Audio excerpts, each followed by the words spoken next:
and welcome back to another edition of History in Your Own Backyard. I'm Rachel, and we're here today in Osgood, Indiana at the Ripley County Fairgrounds. We're here with Doug. Doug, how are you doing today? Fine, thank you.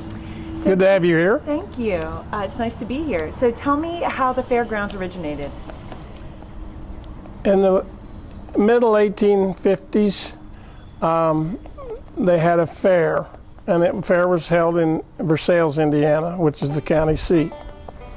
And it was intermittently held for about 20 years and then moved to Osgood because I think we were on the railroad and it was easier for people to get here better. And then there was a lot of industry in Osgood. And in 1874, they formed an organization, coalition of people that owned the fairground, bought 20 acres here, and that's the way the fair got started. And over the years, things have transitioned and changed. And originally, the fairground was more or less for adults.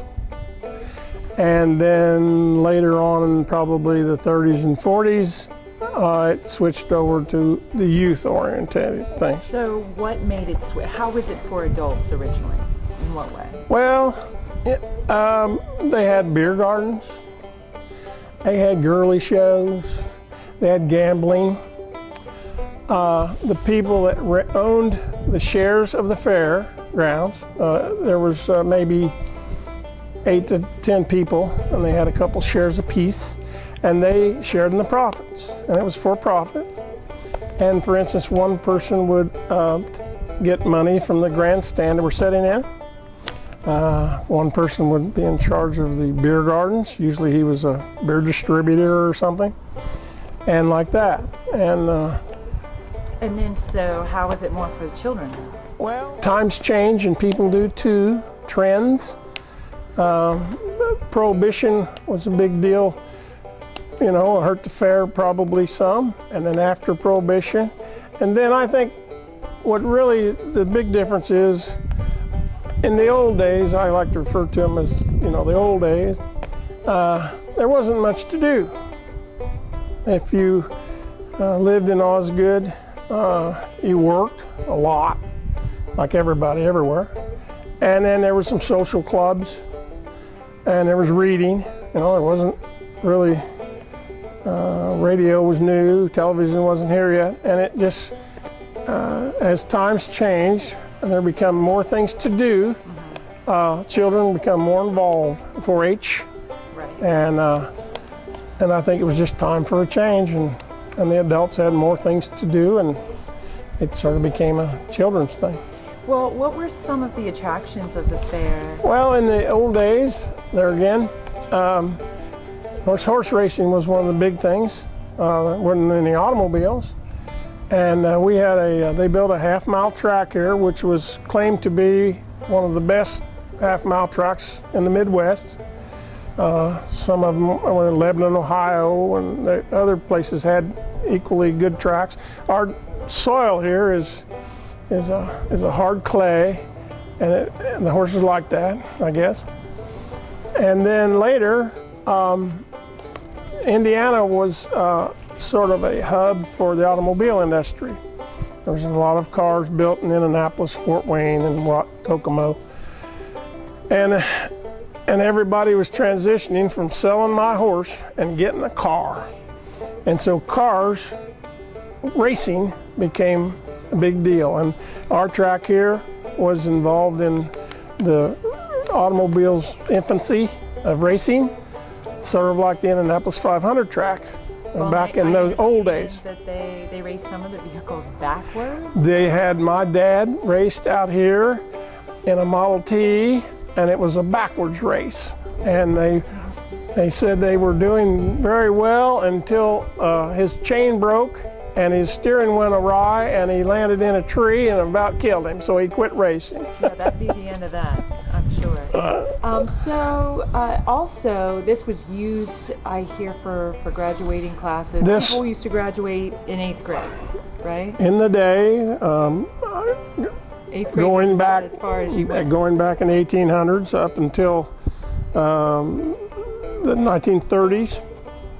You graduated in the 8th grade, and you didn't need to go any farther if you didn't want to go any farther. I'm not sure exactly when mandatory high school was invoked. There were high schools. Usually you had to pay to go. And when you graduated in the 8th grade, you got a job. And back then, they used this grandstand right here. And all the 8th grade students from Ripley County, all the schools, New Marion, Holton, Cross Plains, there's many schools.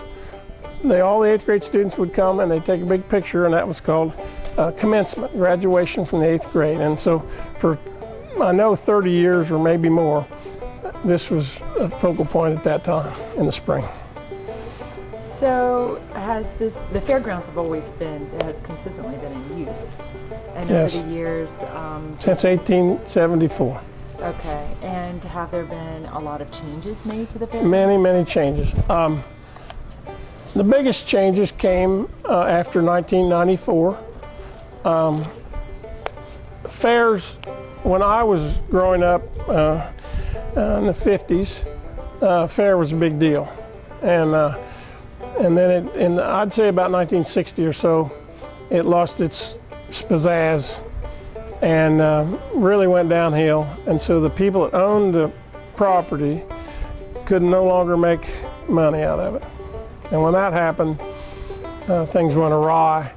And I was asked to be on the fair board one time to bring it back, to the old days. And I told them. When was this that you were asked? That would have been probably I'm going to say 80, 81. So in the 60s. So what are some of the attractions of the fair today? The main attraction of the fair today is the 4-H exhibits and the livestock. In the last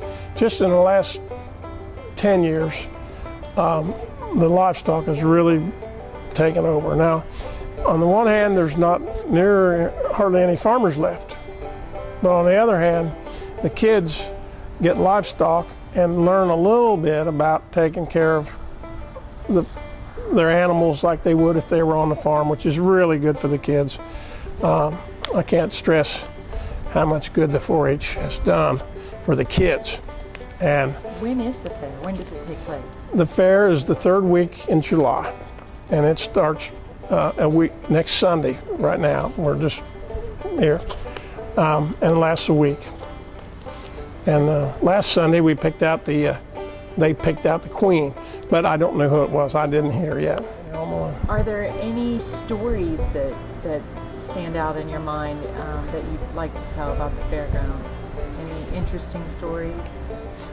One thing we did when we were kids, we had one of the big attractions at the fair was the Joey Chitwood Thrill Show. Okay. And they had ramps, and they would run motorcycles through fire and all that. And as kids, we just loved that.